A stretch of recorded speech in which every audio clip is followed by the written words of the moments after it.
Hello and welcome to this video. I don't really know what it's going to be. I think it might just be like a montage of me cleaning my room.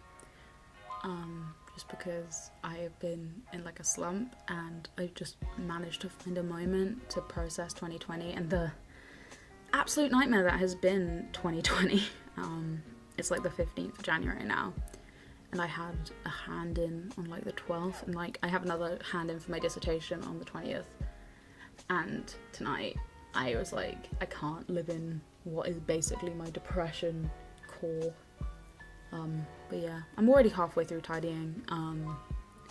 I just wanted to have a chat with you about 2020 and what your opinions have been. You can obviously tidy with me, feel free. 2020 has been interesting for me. I think as the globe has had a terrible year, but personally my year hasn't actually been too bad.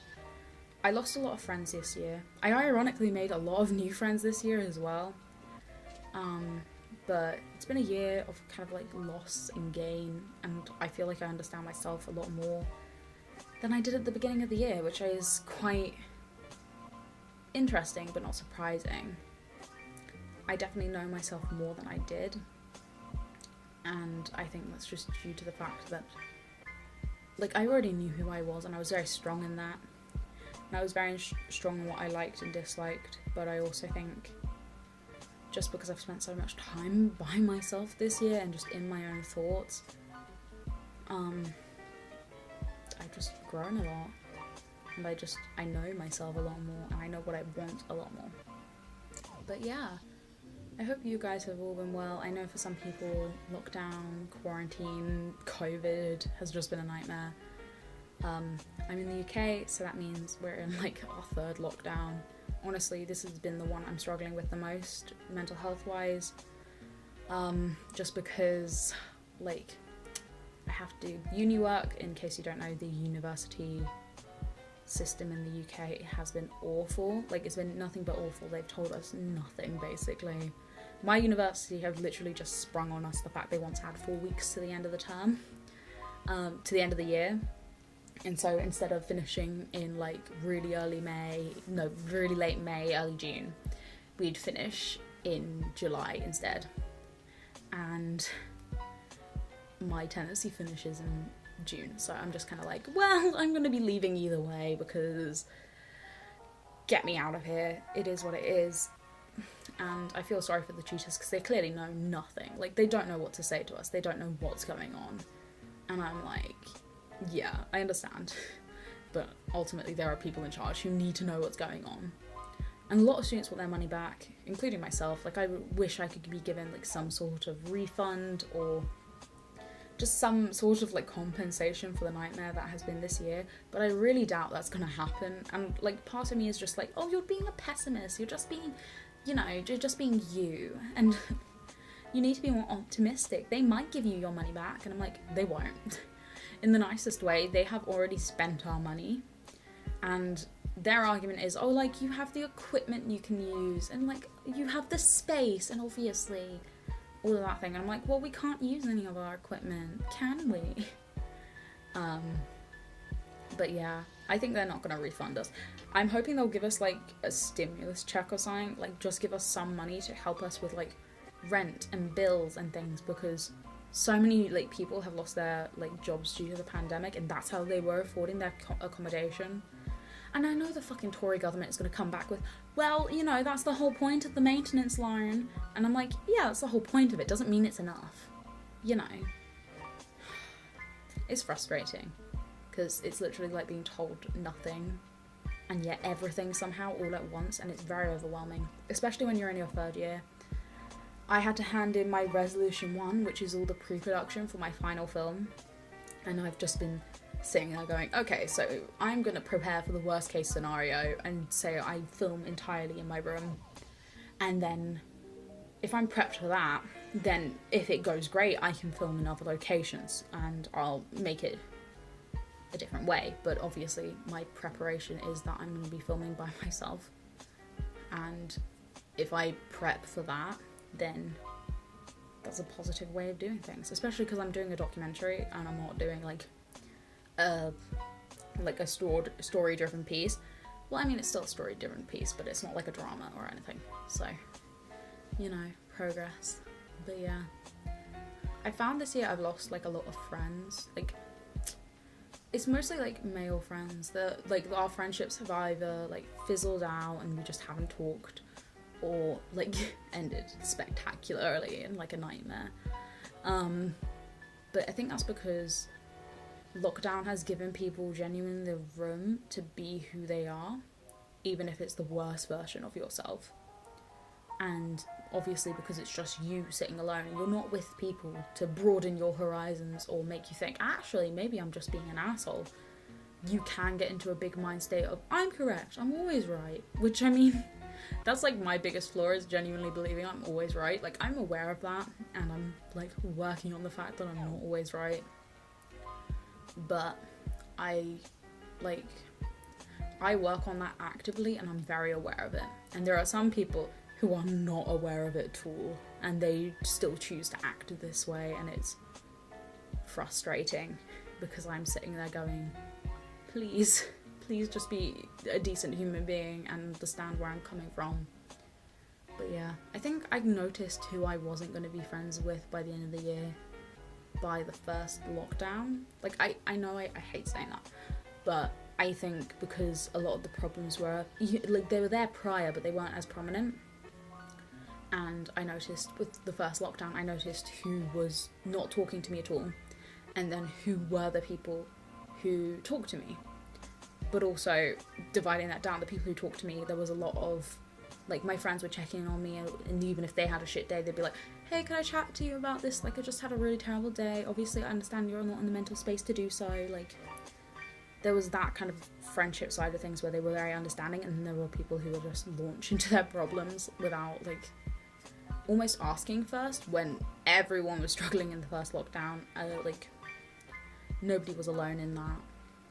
And I definitely, like, learned what I thought was gonna, like, happen. And I had a feeling, but I just chose to ignore it, which is kind of depressing now I think about it. Anyway, I don't know. 2020 has been an interesting year. I've definitely been escaping more into, like, the things I do enjoy doing. Like, I am a massive introvert, and I definitely have learned how much of an introvert I am. Just because, like, I love being alone, and I love reading a book, and I love sewing and crafts and baking and knitting. I really fucking love knitting. Oh my god, knitting has been one of the most amazing things. And genuinely, I'm a very dyspraxic person, but for some reason I'm just like, knitting, yes, that is where my day will be. I could spend entire days knitting. Genuinely, when I have been, like, writing my dissertation, because I use a dictation software, I have been knitting meanwhile doing it. So I've been, like, going through my notes, like, just thinking, okay, what am I gonna say? Or I've been listening to podcasts about kind of, like, the topic I've been thinking of, and, like, I'll be knitting meanwhile doing that, and for some reason it's the most enjoyable experience. Like, I probably don't get as much done, but it's just been nice. Like, you know, the introvert side of me has been very happy about this year, but, you know, honestly, the lockdown I've struggled with the most has been this one. It's the third lockdown. It's me working on my dissertation film alone and kind of just struggling with, what do I do? Okay, is this a good idea?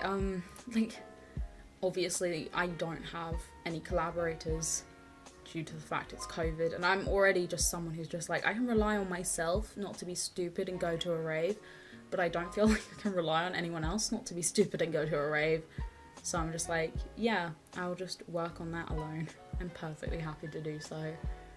Honestly, it's been far less stress to do so. The fact that I'm like, yeah, working alone, far less stress, even though it's still stressful. It is what it is. And on the bright side, at the end of, like, my thesis film, I get to put everything done by me. I'm tempted to be petty and break down, like, every role and just have my name at the end of every role. Director, me. Cinematographer, me. Producer, me. You know, that kind of level of, well, I'm not going to spoil what my film's going to be about because, like, obviously my film is going to be a lot more casual than it normally would have been because of COVID. But it's just such, like, it's such a nice idea, and it's not going to be comfortable to film because obviously it's a documentary and it's very self-indulgent, but it's going to be interesting to go through. You know, that's going to be fun teaser for now. But yeah, I definitely learned escapism is the one thing that helps the most with quarantine. Has anyone else been spending like an ungodly amount of time on the cottagecore hashtag or like the dark academia hashtag? Firstly, I would like to point out, like, I got TikTok in March, and like I remember being on there like the first couple of like days, and people kept on going, oh my god, she's cottagecore, and I'm like, I have no clue what that means. And now I'm just like, yes I am, because I live in a house basically 10 minutes away from a woods. It's like a 5-minute walk, and I can go feed horses, I bake, I sew. Am I the definition of cottagecore? Maybe. There's like a genuine chance of that now. And it's been super enjoyable, because I'm just like, yes, I genuinely do. I want to live in a cottage in the woods with my lesbian lover, and I want to live that life. And I think obviously there is that level of escapism from technology and modern society. The truth is, like, I could not live in a cottage in the woods. Actually, I could. That's not true. I definitely could. I found myself on Reupload looking for cottages in the woods far too often to say that I could not. But, like, I think for me, I definitely need more human interaction. And the thing is also, like, I grew up in a very small town. Like, that was my childhood, was a small town. Again, I lived genuinely on a road in basically the woods. Like, I remember it was like, again, it was like a 10-minute walk to the woods. And, like, I learned how to feed deer, and I baked, and, like, the thing is, like, I remember that environment being so judgmental, and so the good thing about cottagecore for me has been genuinely, like, the fact that it's a safe environment where I can be myself and be very visibly queer, and just be like, yes, this is me. And, like, my introvert ass really fucking hates people. I really do. Like, people wonder why I'm someone who's, like, has a small friendship group and can't stay up past like 10 p.m. And I'm like, genuinely it's because I'm an introvert. Everyone else is exhausting. Like, I don't know how you exist with so many friends. I just like having like my small group of people. Everyone else out of that doesn't exist. Because I'm just like, no, I just want to exist in my introvert ass. INFP,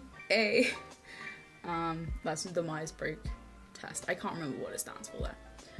But yeah, I feel very settled into where I am currently.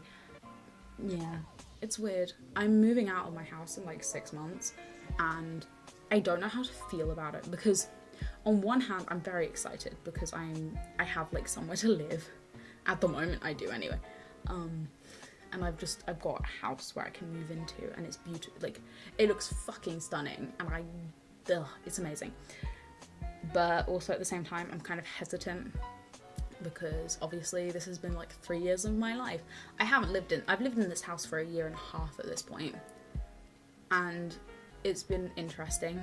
It's not, like, it hasn't always been great, but it hasn't been bad either. And it just feels very honest. But I don't know, it's weird. It is weird.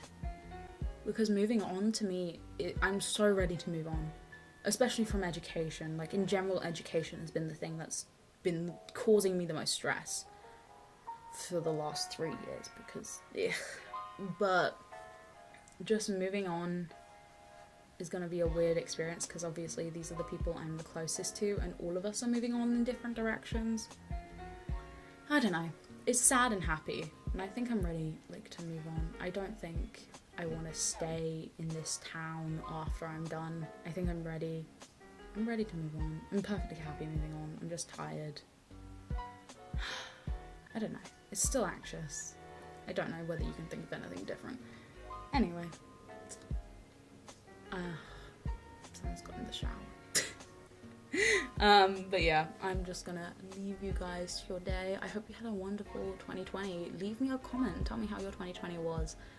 Just, like, give me the vibe. I hope you enjoyed whatever I end up putting on this. It's probably going to be me tidying, because I have the energy to tidy. I can't live in my rat's nest anymore. But yes, I hope, leave me a comment, subscribe, like, I don't know. But yeah, tell me how your 2020 was. And how you're feeling about 2021, because like, let's be serious, we're like less than a month into it, we're like half a month into the year. It's already been like a fucking nightmare.